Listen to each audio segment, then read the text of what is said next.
Амар мэндүү.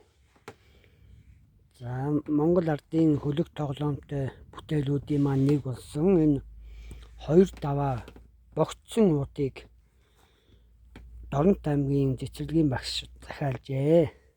Захиалсан. Ингээд бид бүхэн захиалгыг эзэн өгөхөөс өмнө бас жижигхэн танилцуулга үлдэж байна. За 2-5 богц гэдэг маань энэ 30 см-ийн хэмжээтэй ийм дугуй хэлбэртэй давны тийм ээ хоёр талд нь Монгол ардын хөлөг тоглоомыг ойсон. Өөрөөр хэлбэл ингэж дэлгээд энэ хөлгөн дээрээ тоглох боломжийг олгосон байгаа. Тоглоомын хэрэглэгдэхүүн хөлөг тоглоомын хэрэглэгдэхүүн болсон хэрэглэгдэхүүн энэ ясан хүнүүдийг энэ богцын дотроо ингээ хийдэг. Тийм ээ энэ дотроо ингээд 6 12 хүүтэй. За тэгээ богцоо бас ингээд амын ингээ шахаад хааж болдог. Ийм шахагч ястай. Тэгээ ингээд цэцэрлэгийн болон сургуулийн өмнөх насны хүүхдүүдээр ус ийм богцсон хэрэглэгдэхгүй юм аа. Уутан. За энэ захиалгын хувьд бол өөр хөлгийг оёорой баймаар байна гэсэн хүсэлтийн дагуу бид нэг талд нь дандаа нэг хүний тоглодог чүү чамаа гэдэг хөлөг тоглоомоо оруулсан. Нөгөө талд нь бол өөр хөлийг ойсон байгаа. Өөрөөр хэлбэл Монгол ардын тэр хөлөг тоглоомуудыг 1966 онд эмэгтгэж танилцуулсан Намжилт Орж гэдэг зохиогчтой, эмэгтгэгчтэй энэ Монгол ардын хөлөг тоглоомуудыг 2 бот номон дээр байгаа тоглоомуудаас бид нэг хүний тоглодог энэ 5 хөшөө хэлбэртэй чүү чамаа гэдэг тоглоомыг үл одоо хүн болгон өөртөө тоглодог байх хэрэгтэй юм аа. Энэ тоглоомын одоо ач тусаар хүн альва зүйлийн гарц гаргалгаа шийдлийг одоо бодож тунгаадаг болох юм аа гэдэг санааг одоо үргэлж боддог. За тэгээ нөгөө талд нь бол 2 хүний тоглодог тоглоомуудыг бид оруулсан. Жишээлбэл энэ бол үлзий гэдэг тоглоом байна. Энэ тоглоом бол байр сэлгэж тоглодог тоглоом байгаа. За энэ хөлөг бол 4-16 буудалтай хөлөг болооч тоглож болдог. Өнцөг болон энэ огтлолцлуудын буудал гэж нэрлээд 25 буудалтай хөлөгч болж өөр тоглоом тоглож болдог энэ хөлөг байгаа. За энэ тэр Намжилт Орж гэдэг хүний номон дээр бичсэн байдгийг 6 даа гэдэг тоглоомын хөлөг. Энэ хөлгөн дээр 6 янзаар тоглож болдог тоглоом. Бүр нэмэх хасах үйлдэлийг хүртэл хийж бас тоглож болдог тийм тоглоом. За энийг бас тэр тухайн номон дээрээс танилцуулга мэдээлэл аваарай. За энэ тугалт туух гэдэг нэртэй 2 хүний хөөцөлдөж тоглодог тоглоом байна. За энд бол үүд гэдэг тоглоом байна. Бие биенээ хорж тоглодог тоглоом. 2 тоглогч нэг нь нэгнийхээ хүүг хорж тоглодог, нүүдэлгүй болгож шахаж тоглодог тоглоом.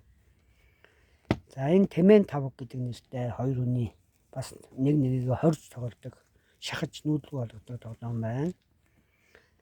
За энэ ямар нэртэй байлаа мартсан байна уучлаарай. За энэ мэтчлэнгээр ингээд 2 гурвалжин дэж доош харсан 2 гурвалжинтай хөлөг. За энэ бас их гурвалж, баг гурвалж гэдэг энэ хөлөг. За энэ 8 талтай хөлөг гэдэг ингээд нийт 10 хөлгийг бид энэ захиалганд ингэж орууллаа. Тэгээд түрүү хэлсэнчлэн нөгөө талд нь дандаа 5 хөшөө хэлбэртэй 10 буудалтай 9 хүүгээр тоглодог чүү чамаа гэдэг нэртэй тоглоом байна. За Монгол орны зарим нутагт бол энэ тоглоомыг бас 9 эрдэнэ гэж нэрлэдэг гэж 1966 оны тэр номон дээр одоо тэмдэглэж үлдээсэн байдаг шүү. За ингээд энэ захиалгыг өгсөн Дорнот аймгийн одоо цэцэрлэгийн багш танд мөн эцэг эхчүүдэд дахин талархал илэрхийлье. За альва тоглоомыг тоглож байж үр шимийг хүртдэг байгаа. Түүнээс тоглоомыг мэддэг гэдээ орхихгүй л одоо хинч хийж чаддаг үйлдэл байна. Харин сайхан байнга тоглож явах нэг чухал. Тэгээ тоглоомыг л одоо хүүхдээр тоглуулахын тулд заавал хэн нэгэн хүн сайхан арга зүйгээр удирдах байх нь чухал. Тийм ч учраас тоглоомыг олон дахин тоглож арга зүйгээр хангаснараа наадталд харагдж байгаа энэ тоглоомын дүрмийг ойлгохоос гадна тэр зорилтонд хүрэхээс гадна энэ тоглоомын гүнд агуулж байгаа тэр тоглох явцад одоо үүсэж байгаа амин бид нар бол ингэж хэлдэг шинж чанарын түвшинд одоо тийм ээ бид нар тоглоомыг мэдэх бол хангалттай биш ээ, харин аль болох амин чанарын түвшинд харилцаа үүсгэж мөн чанарын түвшинд одоо гүнзгий ойлгож сайхан тоглоомонд нэвтрээрээ гэж одоо хүсэж уриалж өрөөж байна. Тэгээд монголчууд бол 100 гаруй тоглоомоор хөлөг тоглоомоор тоглодог байжээ гэдгийг сайхан тэр номон дээр 1966 оны номон дээр бичсэн байдаг шүү. Энэ дотор нь хүү хийсэн учраас ингэж харагдаад байгаа. За яг энэ ном энэ 6-тай гэдэг энэ хөлгөн дээр бол энэ бол одоо шинэ бүтээл оновчтой санал гэж тухайн үед ард түмний дунд зохион байгуулагдсан уралдаанд одоо шалгарсан бас нэг 2 дугаар байранд билүү орсон тэр тоглоом байдаг.